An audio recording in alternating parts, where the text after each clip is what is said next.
Today we see a phenomenon happening in the church where there are a lot of people that believe in Jesus or have a spiritual path, but they don't go to church. And many people think that that's just their preference, but oftentimes when you talk to these people, they reveal that they've had incidences with pastors and religious people that have rubbed them the wrong way. And many people think that pastors can do no wrong, that chaplains, because they're endorsed, they can do no wrong, but I really feel that that's not the case. In the gospel account of Luke, we see Jesus come against the Pharisees in Luke chapter 20, verse 2. And the Pharisees are questioning Jesus and saying, by what authority are you doing these miracles? Because we see in the gospel of Luke, Jesus healing the lepers, cleansing the blind man's eyes, and straightening the back of the woman with infirmity. And Jesus says, I do these things by the authority of my Father. Essentially, that's what he's saying. But the Pharisees do not have the same concept of authority. And I really feel that it's important for all of us here who are studying how to be positions of religious leadership that we need to understand that our authority comes from Jesus and his Spirit and not necessarily from our degree and the authority that the world can give us through all the studies that we're doing. And there's three aspects of authority that really we need to remember about being a Christian, that it comes from Jesus. And Jesus' authority was miracle-working power. And as we represent this authority as a person in leadership and ministry, we need to make sure that we're not standing against Jesus' authority and that we don't fall into the camp of how the Pharisees were treating Jesus. So we need to remember to always always embrace the miracle-working power that Jesus demonstrated in the Gospel of Luke. Secondly, we also need to remember how to be relational in our ministry style. Jesus, and the scene preceding the question that the Pharisees asked in Luke 20, by what authority do these things? His disciples laid their clothes out on the road as he was entering in the town on a donkey. And Jesus had a relational way of being with people. And he had friends. His disciples were his friends. And oftentimes ministers don't know how to be relational with their flock. They maybe think that they're better, that they're an expert. And we need to remember to shelve that expert status. Charles Collar, author of Short-Term Focused Pastoral Care, says that we need to shelve the expert status. We really need to remember that we're not better than people just because we may have a degree, but we need to be relational with people. And part of being relational is really listening to people and the people that we're ministering to, and not being a top-down leader. So research shows that actually in public schools, a lot of the school administrators are adopting a policy where they are more they focus on partnership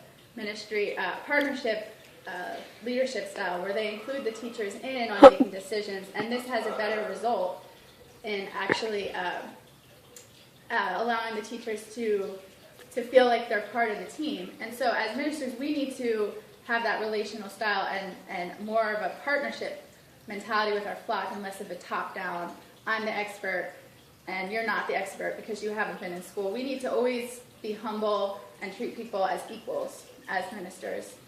And thirdly, the third aspect of being a minister, the way Jesus wants us to be ministers and operating in the authority of the Spirit rather than the authority of the world, is to really always focus on serving the poor.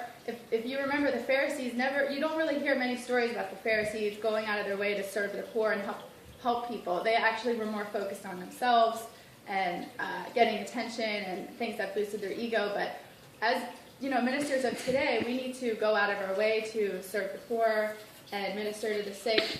In the Gospel of Matthew 25, verse 35 and 36, Jesus says, when you sit with people in prison, when you give bread to the hungry or give somebody who's thirsty something to drink, you're actually doing that unto me.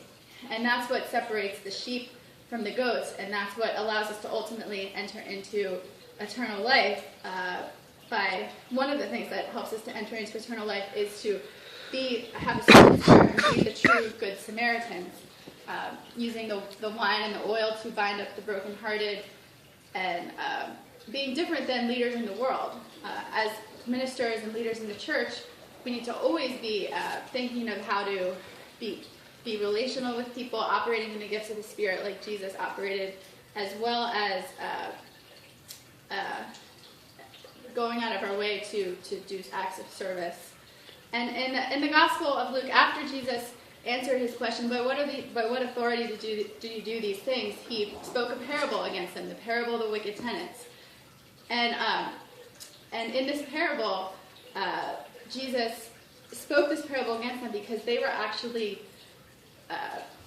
they were planning to kill the son, and Jesus spoke it against them and warned them and said, "The stone which the builders has rejected has become the chief cornerstone.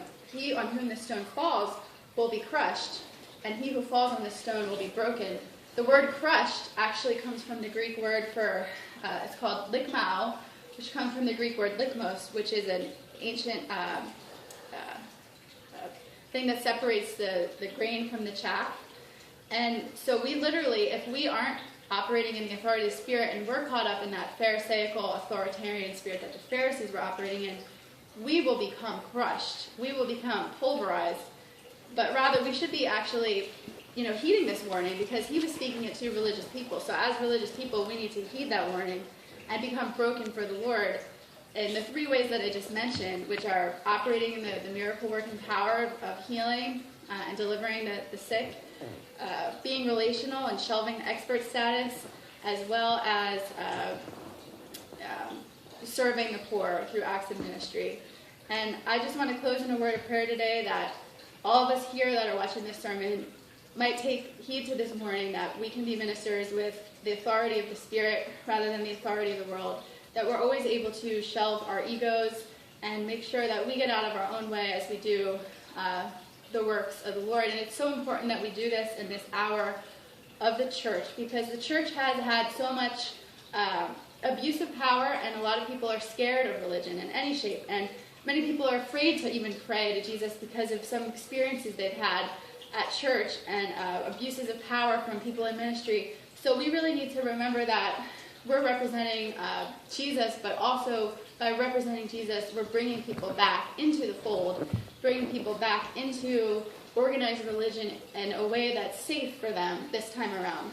And so I'd just like to close in a word of prayer. Father, in the name of Jesus, I ask that all of us here can become ministers that are empowered with your Spirit, and that we can always be ministers of integrity that know how to operate out of the heart and form friendships and be loving people. In Jesus' name we pray. Amen.